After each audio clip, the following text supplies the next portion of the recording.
মার্কিন যুক্তরাষ্ট্র সফররত লেখক ও কলামিস্ট আব্দুল গাফফার চৌধুরী আল্লাহ, রসুল, সাহাবী এবং পর্দা প্রথা সহ ইসলামের বিভিন্ন মৌলিক বিষয় নিয়ে দেওয়া বক্তব্য নিয়ে চলছে ব্যাপক আলোচনা সমালোচনা। ইসলামিক স্কলারগণ মনে করছেন, ইসলাম সম্পর্কে আব্দুল গাফফার চৌধুরীর জ্ঞানের পরিধি সীমিত। তার বক্তব্য মুসলমানদের আঘাত দিয়েছে।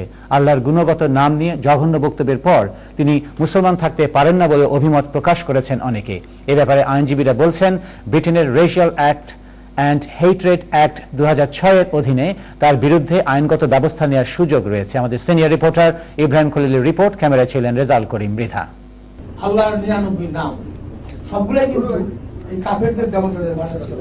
আর রহমান, গাফফার, গফুর সবই তখনকার নাম ছিল। এখন সেগুলো ইসলাম অ্যাডপ্ট করেছে। নিউ ইয়র্কে জাতিসংঘের বাংলাদেশ মিশন আয়োজিত এক অনুষ্ঠানে বক্তৃতাকালে 21 গানের রচয়িতা কলামিস্ট আব্দুল গফফার চৌধুরী আল্লাহর 99 গুণবাচক নাম নিয়ে এমন মন্তব্য করেন। এ সময় তিনি সাহাবী আবু বকর এবং আবু হুরায়রা নামের অর্থ বিকৃত করেন। আবু হুরায়রা মানে হচ্ছে বিড়ালের বাবা, আবু বকর মানে হলো ছাগলের বাবা। 3 জুলাই বিতর্কিত এই বক্তব্যের পর দেশে বিদেশে প্রতিবাদ ও সমালোচনার ঝড় উঠায় 6 জুলাই নিজের বক্তব্যের ব্যাখ্যা দিতে গিয়ে আব্দুল গফফার চৌধুরী বলেন, তিনি ভুল কিছু বলেন নাই, বরং তিনি নিজেকে বড় মুসলমান বলে দাবি করেন। গাফফার চৌধুরীর এমন বক্তব্যে বিক্ষুব্ধ ব্রিটেনের সর্বস্তরের আলেম সমাজ। এমন বক্তব্যের পর তিনি আর মুসলমান থাকতে পারেন না বলে মনে করেন ব্রিকলেন জামে মসজিদের ইমাম মাওলানা নজরুল ইসলাম। আল্লাহ তার নাম রেখেছেন 99 নাম, আসমাউল হুসনা। এটাই আমাদের বিশ্বাস। কোনো মানুষ যদি মনে করে অথবা বিশ্বাস করে যে আল্লাহর 99 নাম দেবদেবীর নাম থেকে রাখা হয়েছে, তারা ঈমান থাকবে না।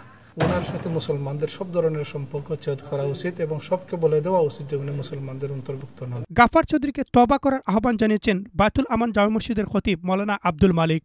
তিনি বলেন, পবিত্র রমজান মাসে শান্তিপ্রিয় মুসলমানদের সংঘাতের দিকে ঠেলে দেওয়ার চক্রান্ত করেছেন গাফফার চৌধুরী। এই কথা বলার পরে কোনো একজন মানুষ নিজেকে মুসলমান দাবি করা মোটেই তার জন্য এটা ইসলাম এলাও করে না, এবং সাথে সাথে তিনি ইসলামের বাউন্ডারি থেকে বাহিরে চলে গেছেন। তিনি যদি নিজেকে মুসলমান মনে করেন, আল্লাহ সম্পর্কে, আখেরাত সম্পর্কে বিশ্বাসী হন, তাৎক্ষণিকভাবে তাকে তওবা করা উচিত। মাসিক জায়তুন সম্পাদক বিশিষ্ট ইসলামী চিন্তাবিদ ডক্টর আবুল কালাম আজাদ সাহাবী আবু হুরায়রা এবং আবু বকর নাম দুটির আবিধানিক ব্যাখ্যা দিতে গিয়ে বলেন, গাফফার চৌধুরী সাহাবীদের নামের বিকৃত করেছেন। তিনি আবু বকর নামে যে ছাগলের বাবা বলেছেন, অত্যন্ত উপহাস করে আমাদের একজন অত্যন্ত অত্যন্ত শ্রদ্ধেয় সাহাবী এবং খলিফা, তিনি তাকে ছাগলের বাপ বলা আসলে আপত্তিকর এটা। এবং আমি বলেছি এটাও যে আবু মানে কিন্তু শুধু বাবা না, আবু মানে হলো ওয়ালা মানে হলো দুধওয়ালা, ছাগলওয়ালা। আর বকর শব্দের মানে হলো যে আসলে যারা আগে আগে ওঠে, আগে আগে কাজ করে। তো আমি বাংলাতে আবু বকরের নাম অর্থটা এইভাবে করেছি যে যিনি অগ্রপথিক, যে সবকিছু আগে আগে করেন। এবং আবু বকর কিন্তু আসলে তিনি সবকিছু আগে আগে ছিলেন। তিনি প্রথম যুগের মুসলমান, রাসূল সাল্লামকে সবচেয়ে বেশি সহযোগিতা করেছেন এবং রাসূল সাল্লাম যেখানে যে তিনি আগে আগে থাকতেন। সুতরাং তার নামের অর্থ এবং কাজ কিন্তু মিল আছে। আর সেটাকে তিনি ছাগলের বাপ বলে যেভাবে হাসি তামাশা করেছেন, আমার মনে হয় না কোনো মুসলমান এটা মেনে নিতে পারে। এবং এটাকে তিনি রাজনৈতিকভাবে বলে যেভাবে আবার জাস্টিফাই করার চেষ্টা করেছেন, সেটাও কিন্তু একটা ভুল। আব্দুল গফফার চৌধুরী নিউ ইয়র্কের বাংলাদেশ সরকারের একটি মিশনে রাষ্ট্র সম্পর্কিত অনুষ্ঠানে বক্তব্য দিয়েছেন। এমন বক্তব্যের দায় বাংলাদেশ সরকার এড়াতে পারে না বলে মন্তব্য করেন ব্রিটেনের প্রাচীনতম বাংলা সাপ্তাহিক সুরমার সম্পাদক আহমদ ময়েজ। যেটাকে আমরা সাম্প্রদায়িকতা বলি, যদিও সাম্প্রদায়িকতা শব্দটা আজকাল খুব রাজনৈতিকভাবে ব্যবহার হয় এবং রাজনৈতিকভাবে এসব শব্দকে শেষে অপরাধহীনভাবে দেখা হয়, যে বিষয়টি রাজনীতি।